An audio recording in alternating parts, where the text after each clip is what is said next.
Voilà, c'est le patron de la justice congolaise ancien, le patron de la justice congolaise, Constant Moutamba, qui sort de sa résidence pour aller à la cour de cassation. Constant Moutamba, avec un moral stable, l'imperturbable. Il sort pour affronter la justice. Donc voilà.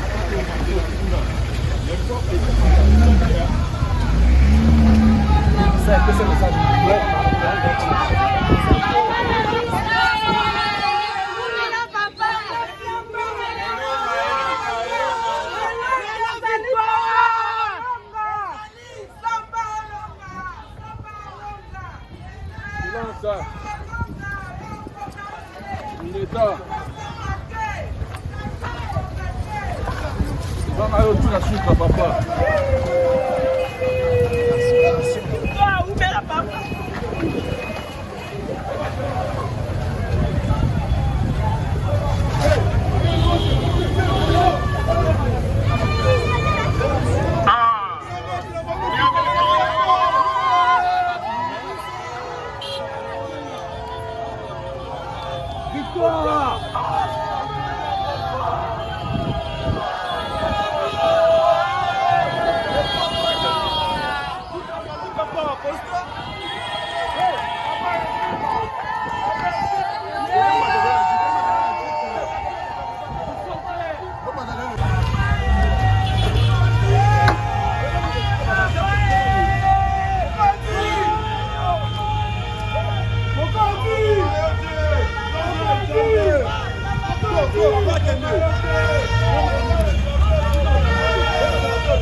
Ba moto ça on a beaucoup mata.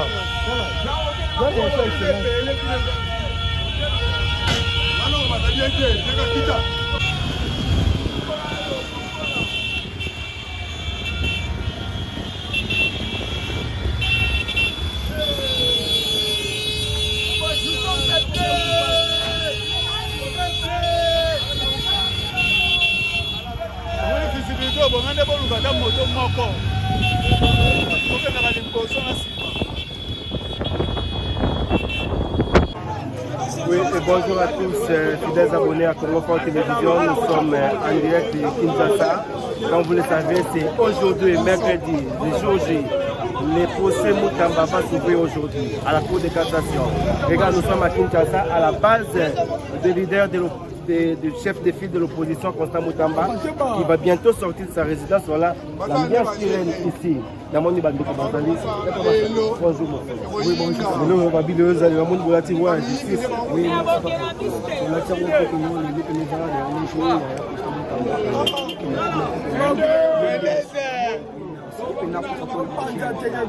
dans ma chaîne Balobi, Constant Moutamba, oui.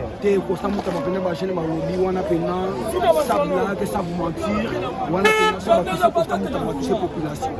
Ça va toucher Constant Moutamba, toucher population. Mais là, il m'a fait que ça, il dit non, Balobi, beaucoup de la place pour les accueillir, pour la landa, pour la téléviser, au bout, il faut qu'on non, on peut pas à la laisse, mais surtout quand on a des ordres. On ne va pas paniquer parce que Constant Moutamba, ça vous ta population. Surtout quand on a vendre à l'aise, que ceci, il y a Constant, parce que c'est pour ce on est battu à la panique, la population autre qui n'a pas sauté tous à la maison. Donc, Constant Moutamba, voilà.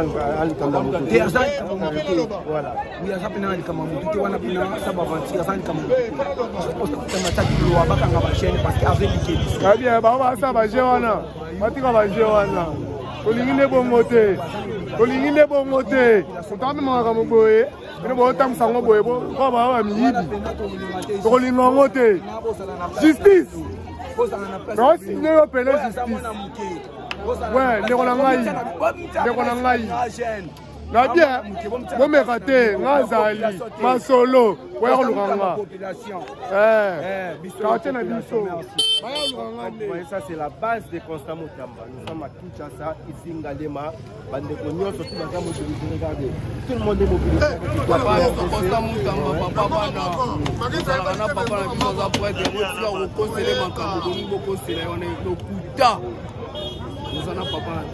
donc les jeunes ont dit non au complot politique. C'est un complot. un complot contre les ministres ancien ministre d'État Touromesa Nabongo, ancien ministre d'État, ministre de la Justice, pour Babengi, roi de justice, au monde va polo, Bandeko va péter Toulouse. Andina même Toulouse pour la justice à Congo. Comment ça fait-il quelqu'un qui a redressé la justice congolaise, quelqu'un qui a fait des réformes courageuse, audacieuse, mais Moutongo va dire qu'on a détourné bon à l'État. Or que c'était un faux débat, c'était un faux argent confié dans la banque, côté Zali garder dans la banque, mais les Congolais vont dire que Constant Moutambaté. Ils vont l'accompagner depuis ici de sa résidence à Kinshasa, si la cour de cassation à Gombe. Dans l'ambiance, c'est ça pour venir. Nous avons bien mobilisé pour la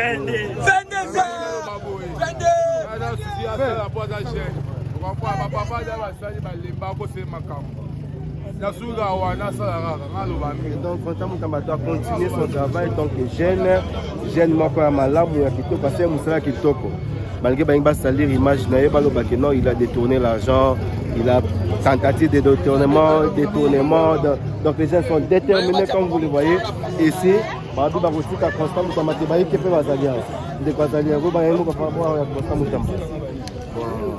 na journal lelo biso toza aide Mutamba toza sima Mutamba tokotika te père na biso azosala musala kitoko tosepelaki na ye bakoyisa biso bagene tout ya Congo tozaka na sima na ye.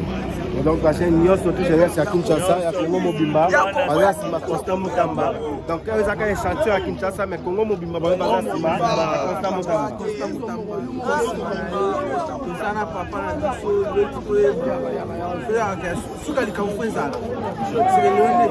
Et donc c'est aujourd'hui que le procès va s'ouvrir à la Cour de cassation.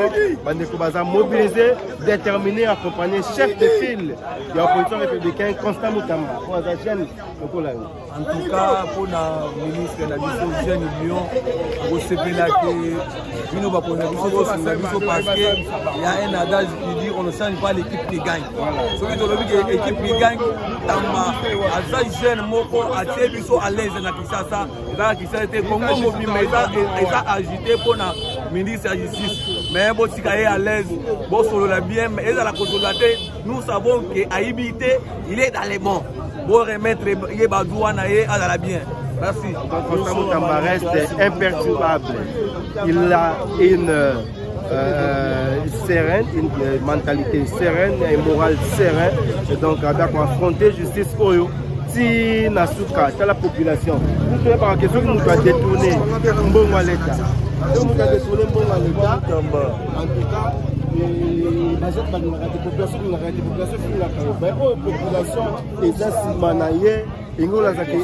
n'y a pas de détournement. Là, ce n'est même pas du droit, ce n'est même pas de la justice. Là, c'est un complot politique. Et on a pas signé surtout à travers le monde non au complot politique.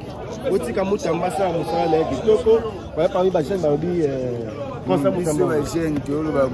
Nous avons félicité le ministre de la Justice sur la politique. Mais les autres, tout le monde ne peut pas nous dire que la mafia n'a pas de le roi y a beau une mafia, à l'unique population de Nabango, il va nous battre Mutamba. Mais puis c'est les jeunes, tel est tout le cas, les jeunes population, les Hollandais. Est-ce que les Moïdi, les jeunes ne vont pas soutenir les gars, les Mutamba, ça, Moussala, les Lénia Kimia. Le roi de la Cosa, quand Nabango, ne va pas compter. Mutamba dit non au complot politique. Le complot politique, c'est ça que Mutamba Azali, roi de la justice, Léo Moni. Jésus-Christ va bagailler les couloirs. On a bolam ya ndelo balinga baka Mutamba na kulusu on a bolam ya peuple mais Simbate pour population loba yango wana. Donc Simbate Mutamba serait victime d'un complot politique comme la population va lobby va déterminer de accompagner si la cour de cassation pour la procès et Rosala public. En tout cas, ce sera une occasion pour toute la population de suivre la vérité. Est-ce que Mutamba a détourné ou pas? Est-ce que Mutamba, on veut juste l'écarter dans la cour des grands? Non. Est-ce qu'on veut juste créer quelque chose pour que Balobake? Non, Tala Moutou Bouandagi, Oukou Misake, c'est un homme intègre, un homme de rigueur. Regarde, c'est un détourneur. Ok. Les copains, on a beau sali, Bajen Balobi, la Congolais Balobi, et ça, le Kouta. Mutamba n'a pas détourné l'argent. Mutamba n'a rien fait du mal. Il a sa conscience tranquille. Il est calme. Il est imperturbable. Oui, voilà. Tu vois maintenant, tu vois.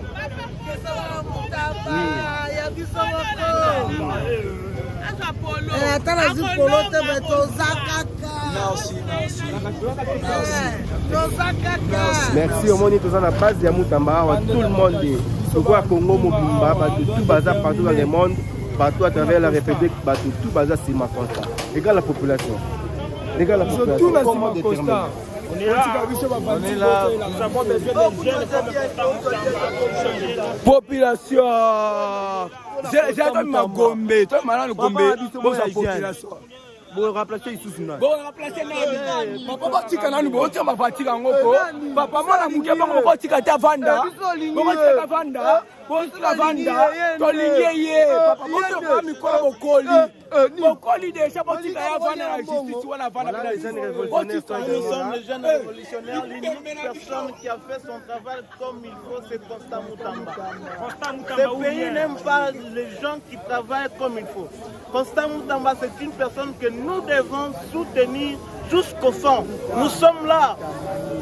Moutamba ou rien, on est là, nous l'aimons beaucoup. Le pays a besoin de gens comme le Constant Moutamba pour apporter une pierre à l'édifice. Nous sommes contre tous les complots politiques qui sont en train d'être montés par-ci, par-là. Et nous aimons Moutamba. Nous voulons qu'il puisse rentrer à la tête de ces ministères. Parce qu'un pays ne peut pas changer aussi longtemps que sa justice est malade.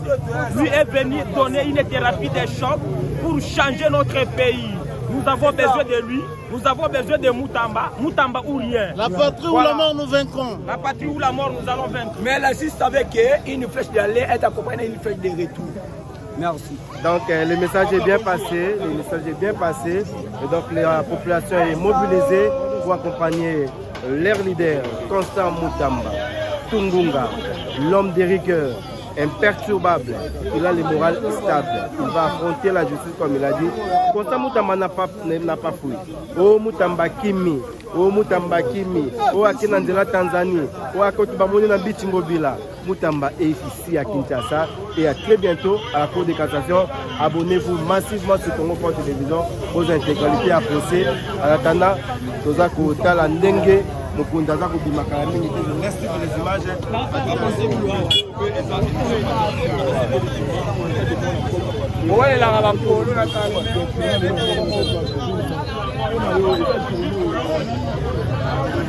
Oui, nous sommes ici dans la commune de Ngaliema. Nous sommes ici à la veine de la présidence Constant Moutamba. Mais nous voulons dire ceci. La loi fait son travail. Moutamba n'a pas fait quelque chose qui fait. Mais nous sommes ici pour lui. Donc, nous n'avons pas de choses à commenter. Nous ne voulons pas des blagues, nous ne voulons pas des jeux avec le président Constant Moutamba. Merci.